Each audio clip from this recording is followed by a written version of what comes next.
हाय प्यारे बच्चों, आपको आज मैं सब्जेक्ट और प्रेडिकेट में जो हमारा एक थोड़ा सा अंश छूट गया था वो है non phrase adjectival phrase. It is a very important in the sentence. Noun phrase and adjectival phrase. What is noun phrase and adjectival phrase?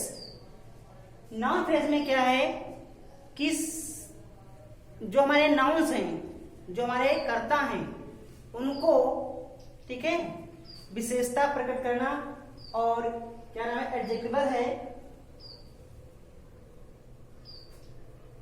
Subject की यानी कर्ता की विशेषता प्रकट करना। नाउन यानी उसकी रंग को बताना। जैसे है यहाँ पर नाउन फ्रेज में हो जाएगा स्पॉटेड, ठीक है, स्पॉटेड ज़ेब्रा, ठीक है। एडजेक्टिवल फ्रेज में क्या है ए काइंड, ठीक है, एंड हॉनेस्ट, ठीक है।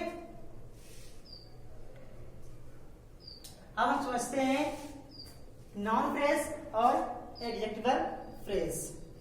तो देखिए, आई saw a spotted zebra on the way, on the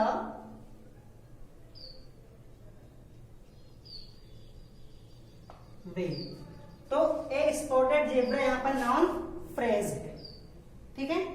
I saw a spotted zebra on the way, ठीक है।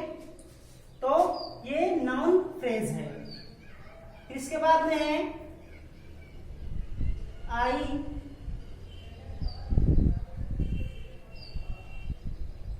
सा a barking dog on the way.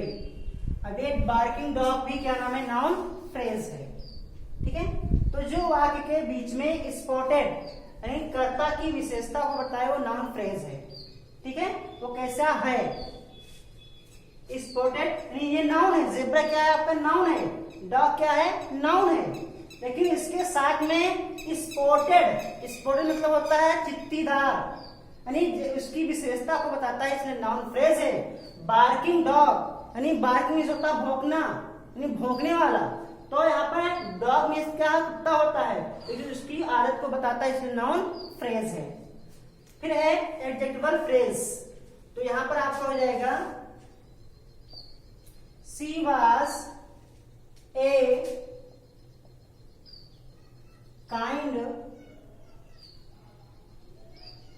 Lady, she was a kind lady. तो ये kind lady, ठीक है, ये आपका adjectival phrase हो जाएगा, ठीक है। अब आते हैं, हम पढ़ते हैं रीऑर्डरिंग। क्या पढ़ेंगे हम? रीऑर्डरिंग, ठीक है।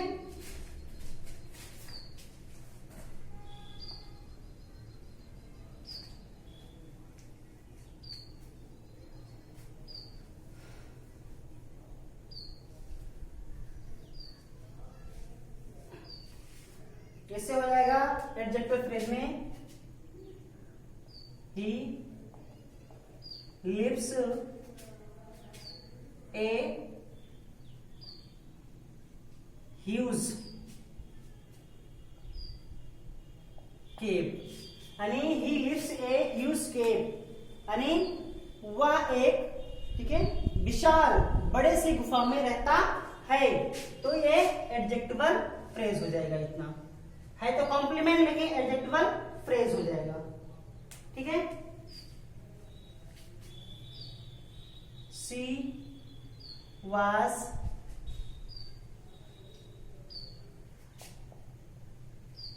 स्टैंडिंग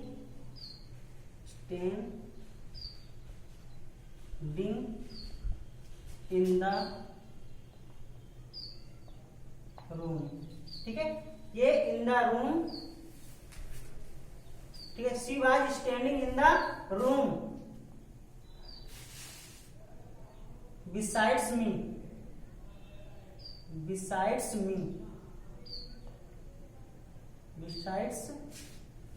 मी, यानी सी में सुबह आवाज में थी, स्टैंडिंग में खड़ी हुई, इन द रूम कमरे में, बिसाइड मी मेरे बगल, यानी वह मेरे बगल कमरे में खड़ी थी। तो इन द रूम भी इसमें क्या है, नाउन फ्रेज है। ठीक है, अब आते हैं, हम पढ़ते हैं रीऑर्डरिंग।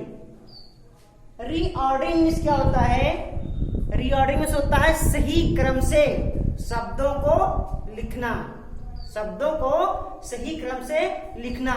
और जब शब्दों को सही क्रम में लिखेंगे तो हमारा बनेगा वाक्य, और कैसा वाक्य बनेगा, सार्थक वाक्य।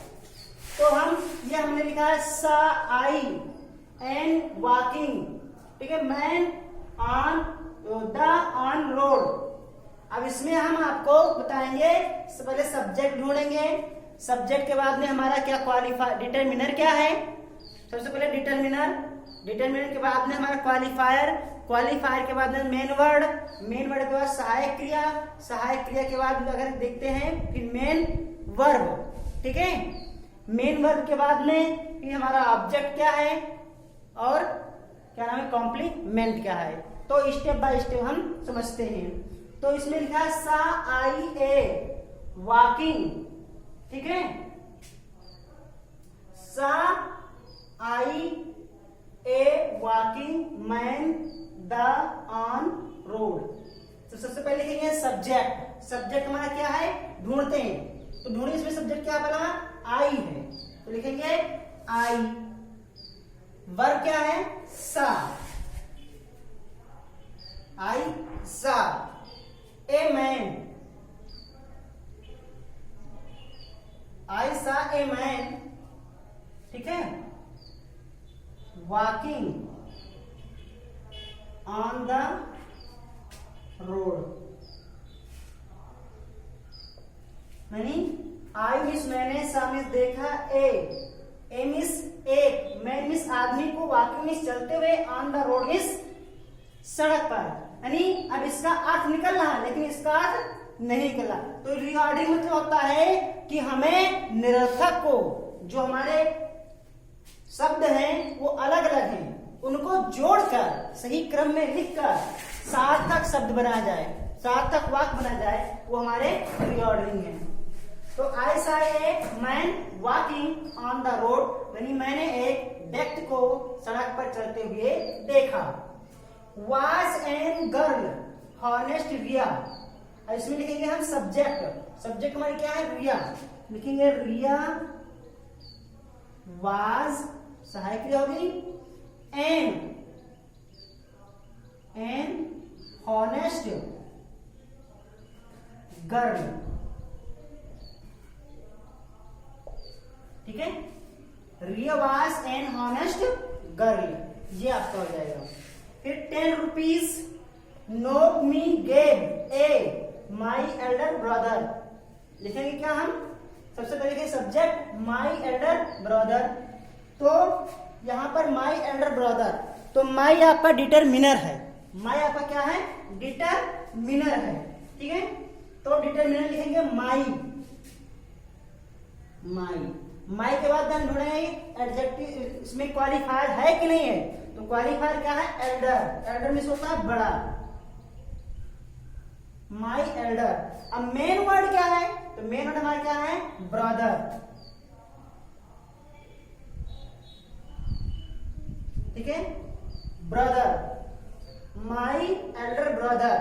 अब देखेंगे हम वर्ब, मेन वर्ब या वर्ब क्या है, तो गेव, ये मेन वर्ब है। अब इसके बाद क्या है,